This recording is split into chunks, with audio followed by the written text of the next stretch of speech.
Bom dia, meus queridos, bom dia, galerinha, como vocês estão, pessoal? Gente, eu sei que vocês não receberam a apostila 2 ainda. Eu também sei que, basicamente, né, a gente terminou a apostila 1, tá? Então, o que eu vou fazer? Eu vou começar a aula da apostila 2 e vou dar uma tarefinha pra vocês, uma tarefa bem leve. É basicamente uma pesquisa que vocês vão ter que fazer, tá? Então, vamos lá. Aula 6, o iluminismo chega até os dias atuais. Logo que vocês abrirem a aula, quando vocês tiverem a apostila, vocês vão ter essa foto aqui. Essa foto é muito simbólica e ela aconteceu na época da ocupação das ocupações estudantis nas escolas públicas. Por quê, pessoal? O governo do estado de São Paulo, todo ano, ele estava fazendo o que ele chamava de reorganização das salas, né? Que na verdade consistia na seguinte questão: eles pegavam as pessoas, tiravam de uma sala e colocavam elas em outra, né? Aí você fala, tudo bem, isso acontece, né? Normalmente. Não no contexto que o governo do estado de São Paulo queria nesse ano, tá? Que era o quê? Tirar 30 alunos de uma sala para pôr numa sala que já tinha mais de 30. Ele queria fazer salas de aula com cerca de 60 alunos. E aí, galera, é óbvio que os estudantes protestaram. Eles não protestaram simplesmente porque é legal protestar, mas eles protestaram por razões mesmo, né? Razões lógicas estudantis e ao mesmo tempo de dignidade humana. Que professor que vai conseguir dar aula numa escola pública com sala com mais de 60 alunos? Quais são as condições que a gente tem para isso, né? A gente ganha um megafone para dar aula? A gente realmente vai ganhar o dobro por estar dando aula numa turma que tem o dobro de alunos? Não, né, galera? O professor ganha por hora aula. Então, não importa se aumenta ou diminui a quantidade de alunos na sala de aula dele, o salário dele é o mesmo, né? Então ia piorar a vida dos professores, os alunos iam ter um ensino horrível. Se com 40 alunos já é complicado o ensino, imagina com 60, 70 alunos. Gente, pois é. E nessa época eu participei dessas ocupações, isso que foi mais legal. Não foi só eu. Muita gente se mobilizou a favor dos estudantes, gente. Até pessoas assim, extremamente famosas, fizeram shows para os estudantes. Então eu fiquei sabendo que o Criolo, que é um rapper, fez show para os estudantes. Fiquei sabendo que a Paola Carosella, que ela é chefe, né, de cozinha, ela foi lá, inclusive ela é uma das juradas lá do Masterchef Brasil, né? Ela foi e cozinhou para os estudantes, ela ficou horrorizada com a comida que os estudantes tinham. Ela falou, isso aqui não é carne nem aqui, nem em lugar nenhum desse mundo, né? Então, ela ficou indignada com a merenda, como a merenda era de má qualidade. E assim, foi uma coisa que causou muita comoção de toda a sociedade. Eu lembro que aqui na cidade a gente fez isso no Silveira. A gente ocupou o Silveira. E foi muito tenso, viu, galera? Muito tenso mesmo. Mas é nosso direito, é o direito de manifestar-se, o direito de se pôr contra uma medida que vai prejudicar professores e alunos. E aí, galera, há quem diga, acha, o Dória nunca faria isso, gente. Não importa se é o Dória, se é o Jônio, se é o Aqueu, porque esse nome veio dos povos antigos da Grécia Antiga e eu tinha que fazer, né? Essa piadinha com o nome do governador de São Paulo. Não importa quem que é. Todas as vezes que fechou uma sala de aula para fazer uma reorganização, o salário dos professores diminuiu e ainda por cima, para ajudar, os professores tinham que trabalhar o dobro e receber metade, né? Então, essas organizações fecharam até escolas inteiras. Aqui em Taquaritinga, galera, não tem a Santa Casa de Taquaritinga? Lá na Santa Casa, do lado, assim, descendo, na rua descendo, tem a clínica, né, que é uma clínica de psicólogos. Aí embaixo tem o Varejão da Matriz. E lá embaixo não tem um terreno baldio, totalmente vazio, mas que tem até um portão antigo, né, que você olha e fala assim, gente, por que colocaram um portão tão, assim, né, tão chique? Não tá tão chique mais, mas na época devia ser, né, para um terreno. Porque ali era uma escola. Sabia, galerinha? Ali era uma escola.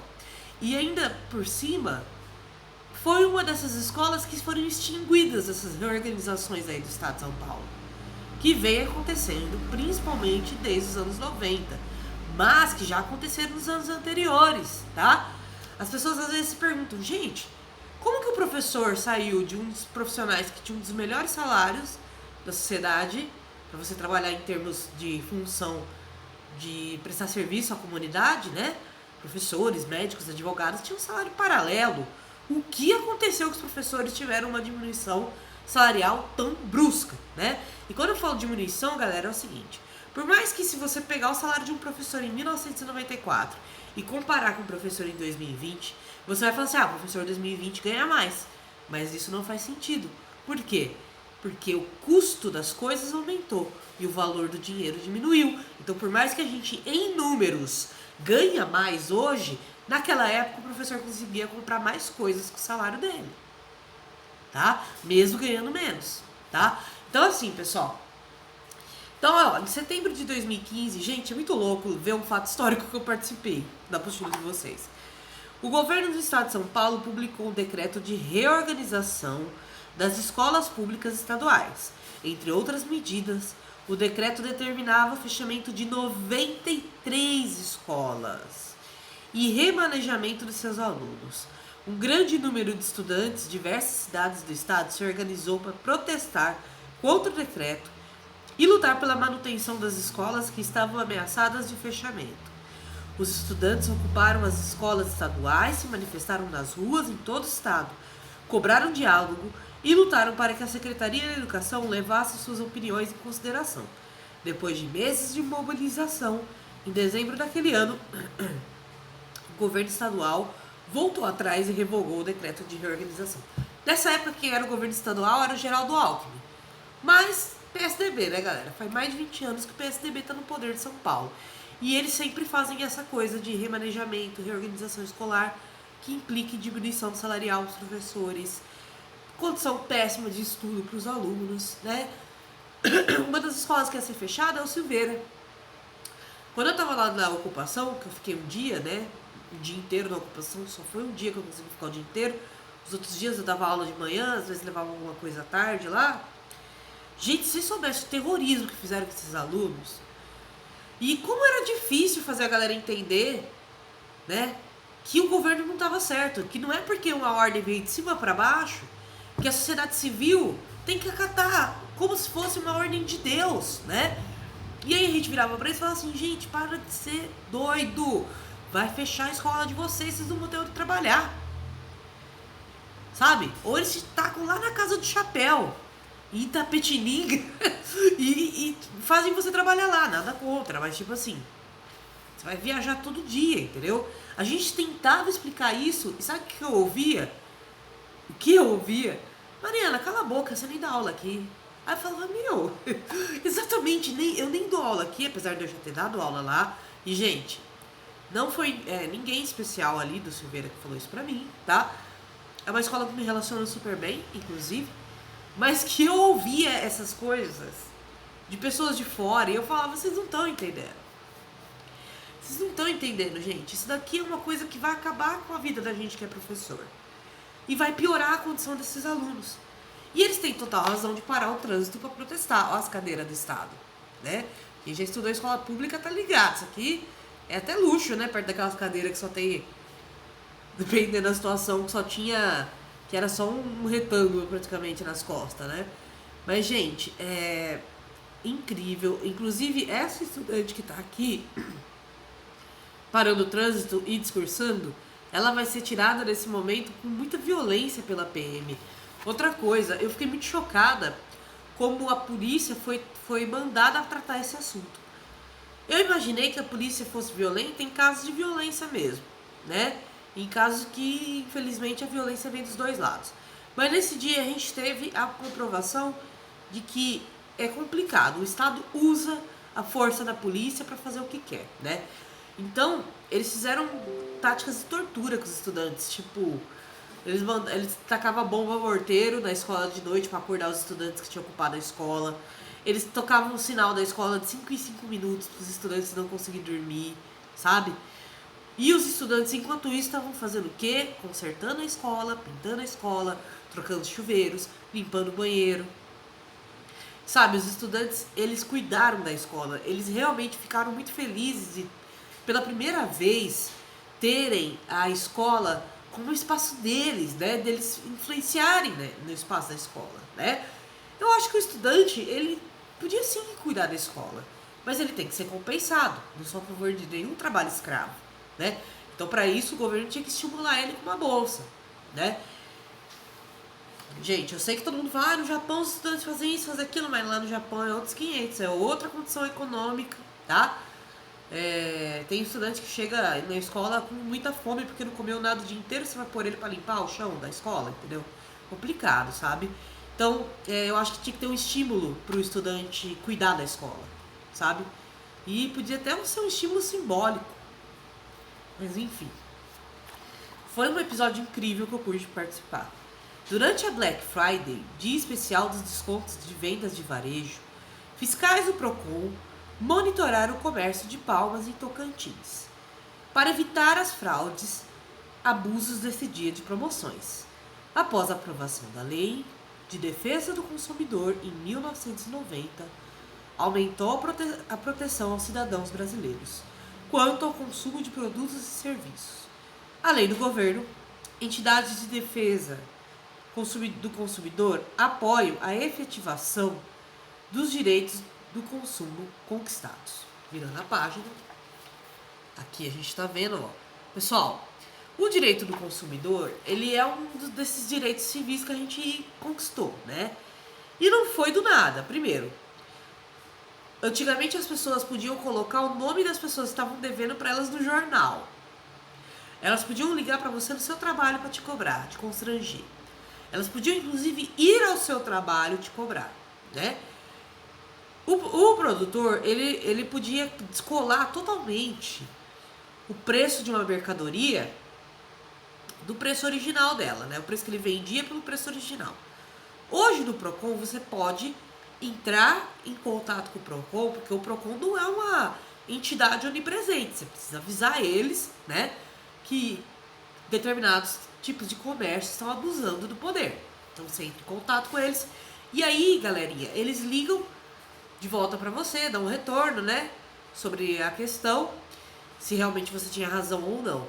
Mas todo tipo de abuso de cobrança, essa coisa da pessoa te ligar todo dia, você pode reclamar no Procon. Ser enganado, comprar um produto que nem, por exemplo, aconteceu uma situação comigo que foi surreal. Eu não vou dar nomes porque é muita treta. Mas teve uma loja aqui em Taquaritinga que vendeu o Xbox pra minha mãe usado com preço de Xbox original. Tipo, sem usar. E tava tão porcamente limpo, porque eles não se deram nem o trabalho de limpar o Xbox, que tava com todas as marcas de sujeira da última vez que foi usado. E aí a gente reclamou, falou, poxa, como que você me vende um produto que é usado com o preço de um produto que ele foi lá, tá lacrado? Aí acabou gerando uma situação, tá? A situação acabou se resolvendo de certa maneira. Porém, gente, isso é só pra vocês verem como a gente tem que tomar cuidado, tá? Não é porque alguns comerciantes são tanta confiança que eles são pessoas que às vezes até deixam a pessoa levar as coisas em conta, né? Pagar depois e tudo mais, que todos os comerciantes são assim, né? E outra coisa, ficar de olho nessa questão. Quando eles vendem tecnologia pra uma pessoa mais velha, que nem minha mãe, que minha mãe é nova, gente, ela não é muito idosa, não.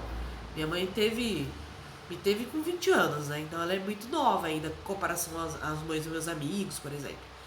Mas mesmo assim, eles tentaram meter o truque na minha mãe, né? Imagina uma pessoa mais idosa que vai comprar um jogo, um videogame ali pro netinho que tá pedindo. Então tem que tomar cuidado. Isso é uma ferramenta que a gente tem que usar a nosso favor, tá, meus queridos? E por último, as jornadas de 2013, tá? Essas jornadas foram loucas, hein? Primeiro começou como um protesto contra o transporte, né? Que tava aumentando sem parar a tarifa do transporte. E acaba que para os trabalhadores, principalmente de cidades grandes, né?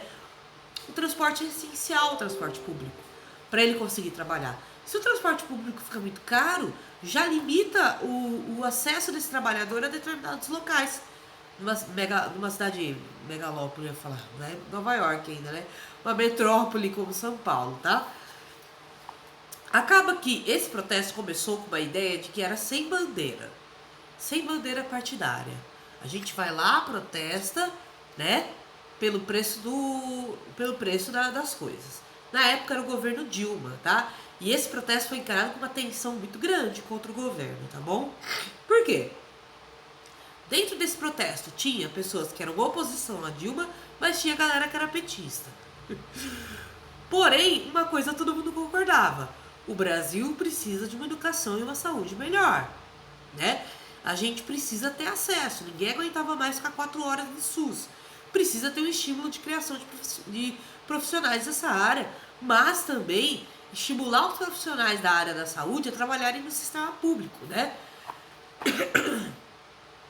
Isso, o Drauzio Varela, que é doutor, falou o seguinte, ele falou assim: se um cara estuda numa universidade pública e faz medicina, ele está usando dinheiro público para se formar. Justo seria ele obrigatoriamente retornar um trabalho no SUS, trabalho remunerado, mas ser obrigado a trabalhar no SUS em uma parte do seu período. Eu sei que muitos médicos vão discordar de mim, mas o Drauzio Varela tá certo. Se você usou a universidade pública, o dinheiro público para se formar, nada mais justo do que você retornar esse serviço para a sociedade. O que acontece é que, infelizmente, muita gente se forma em universidade pública, abre só a clínica particular e não trabalha no SUS.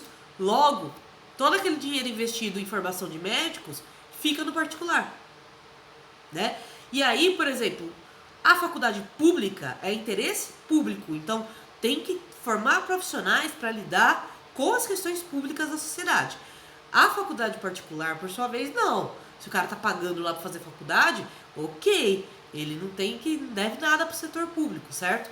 Nesse sentido, galera, a gente vê que essas pessoas usaram o sistema público de educação, né, de educação no caso acadêmica, para se formar, mas elas não retornaram esse gasto que elas deram no sistema público. E aí acabam fazendo suas clínicas particulares, tá? Nesse sentido, pessoal, a gente tem um conflito muito claro entre interesses públicos e interesses privados, tá? Aqui o conflito é direto com o poder público e o interesse público. Tanto que a Dilma, ela respondeu essas manifestações investindo os royalties do petróleo da Petrobras na educação e na saúde, tá? Gente, em pouquíssimo tempo vão impeachment ela. E a Dilma não foi impeachmentada por pedalada fiscal. Foi isso daqui que causou o impeachment dela. E não no sentido ruim. Porque na história do Brasil, a coisa que os governantes sempre fazem é só reprimir a população. Certo? Quando o governante tem essa postura de ouvir a população, é engraçado, que é a postura que qualquer presidente da república, ou presidenta, né, como ela era, deve ter, né, de você ouvir o seu povo. Ela foi punida por isso. É só pra vocês terem uma ideia do buraco político que a gente se enfiou, tá? E é isso aí, meus queridos. O que vocês vão fazer pra mim de tarefa? Vocês vão pesquisar a diferença entre interesse público e interesse privado. Vocês vão pesquisar a diferença entre uma coisa e outra. E aí vocês vão mandar pra mim, tá bom? Então, um beijo, meus queridos. Espero que vocês estejam bem.